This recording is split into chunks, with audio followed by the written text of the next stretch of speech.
Hey everyone, and welcome to The Explainer. Today, we're taking a seriously fascinating historical and spiritual journey right back to the very origins of Buddhism.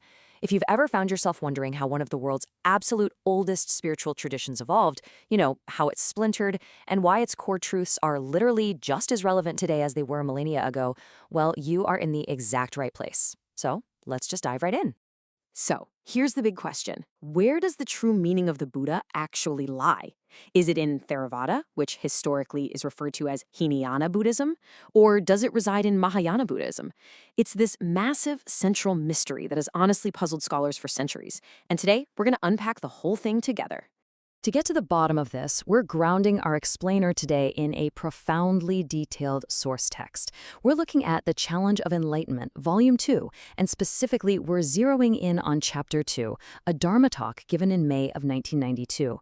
And what we're going to uncover here is pretty mind-blowing. We'll see how these two massive, seemingly distinct branches of Buddhism actually originally stemmed from one single, beautifully unified teaching during the lifetime of Shakyamuni Buddha. Okay, so here's our roadmap for today. First, the original Buddhist unity. Second, Hinayana, personal enlightenment. Third, Mahayana, saving the masses. Fourth, flaws in the extremes. Fifth, the ultimate Buddhist spirit. And finally, number 6, the modern middle way. All right, section 1, the original Buddhist unity. Now, it's absolutely crucial to understand that while Shakyamuni Buddha was alive, there was zero division. No opposing camps. It was just one holistic practice. Personal spiritual discipline and the desire to help others were seamlessly integrated. But as you might guess, that unity eventually started to fragment. Shortly after the Buddha passed away, his disciples urgently scrambled to compile strict precepts. Then, about 200 to 300 years later, Mahayana emerges as a reaction to that, and by the time we hit the 7th century, esoteric Buddhism shows up on the scene. So let's break down exactly how this whole timeline played out. Which brings us to section 2. Hinayana and personal enlightenment. So this was the very first major branch to form after the Buddha's passing, and it was defined by its incredibly strict, super disciplined nature. You have to put yourself in their shoes. Early disciples were terrified, like literally terrified, that his precious teachings would be lost or somehow distorted over time. So they gathered in these massive councils to formalize the teachings, essentially locking them into a rigid structure just to ensure absolute preservation. And to protect those teachings, they didn't just lay down a few casual guidelines. They established around 350 incredibly strict precepts for monks and 348 for nuns. Just imagine trying to memorize all of those without slipping up, right? This highly conservative branch, which is known as the Southern Transmission, spread out to places like Ceylon, Burma, and Thailand. Basically, to pursue this rigorous path of personal enlightenment, you essentially had to leave society completely behind and focus entirely on monastic life. Moving on to section 3, Mahayana, saving the masses. Well, human nature being what it is, a hyper-disciplined monastic approach like that inevitably sparked a huge reaction. Fast forward about 200 to 300 years, and Mahayana emerges. Thinkers started looking at these strict monks and asking, wait, what about everyone else? How on earth can ordinary lay people working out in the real world ever be saved? So they adopted an artificial form of Sanskrit, they took a much more liberal approach to the rules, and they shifted their focus outward onto mass salvation. This became known as the Northern Transmission, and it spread way up north to Tibet, China, and Japan. So notice this really stark thesis versus antithesis dynamic going on here. On one side, you have Hinayana. It's strict, it's monastic, and it's totally focused inward on self-enlightenment. But then on the other side, you have Mahayana.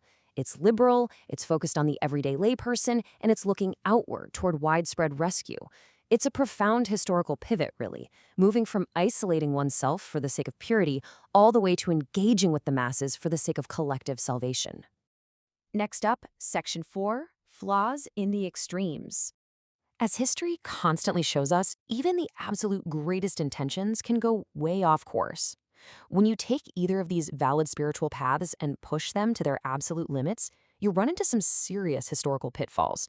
The danger, as always, lies in going too far in one direction. Human beings generally look for the path of least resistance, right?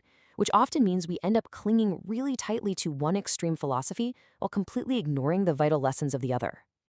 So the crucial point here is this. Strict monasticism, when you take it to the extreme, risks total isolation. You get monks hiding away in the mountains, completely abandoning their responsibilities to the very society that literally feeds them. Conversely, Mahayana risks total secularization. In the huge rush to save everybody, the discipline gets lost, and the profound teachings get watered down to just reciting simple chants. The source text actually notes that a later development, esoteric Buddhism, fell so hard into extreme worldly desires, adopting practices that were completely opposite to the Buddha's original intent, that it led to its ultimate corruption in India. All right, Section 5, the ultimate Buddhist spirit. Okay, so if strict isolation isn't the answer, and overly diluted secularization isn't the answer either, how do we actually resolve this historical tension? Well, the answer lies in synthesizing the two back into their original unified state. And the source text distills this perfectly into a single, highly pivotal Japanese phrase. This concept right here is the very beating heart of Buddhism. The phrase is Jagu Bodhi, Jika Shujo, and it translates beautifully to seeking enlightenment above, saving sentient beings below. It is just this perfect dynamic balance. You must possess the upward drive of the Hinayana tradition, constantly seeking personal spiritual growth, wisdom, and enlightenment, but simultaneously, at the exact same time, you must possess the downward drive of the Mahayana tradition, reaching out with deep compassion to lift up and save others in the real world. Which brings us to our final part, Section 6, the modern middle way. Now, understanding Jogu Bodhi Geika Shujo isn't just some fun exercise in ancient history. It is literally a blueprint for living a meaningful life right now, today. The modern integration of these ideas creates a true middle way. It actively avoids the trap of running away to the mountains just as much as it avoids the trap of losing all your spiritual discipline in the hustle and bustle of modern life. It totally unifies your personal, quiet spiritual effort with active societal salvation. Really, it's about establishing a completely new value standard for the 21st century. And according to the source material, this is precisely the direction that Happy Science aims for. The entire goal is to walk this middle way practically, to physically manifest this synthesis, this upward seeking and downward saving right in the middle of all the complexities of our modern society. I actually want you to read this incredibly powerful quote from the text with me. It says, "Always hold both the spiritual perspective and the perspective of worldly development, improvement, and prosperity without forgetting either." This right here is your actionable takeaway. You absolutely do not have to choose between being a deeply spiritual person and being an active, contributing, successful member of society. You are meant to be both. So, I'm going to leave you with this final thought to really ponder today. Will you solely seek your own personal enlightenment? Will you focus only on saving others? Or can you rise to the ultimate challenge of the Buddhist true meaning and do both? Thank you so much for joining me on this explainer. Keep learning, keep seeking, and I will see you next time.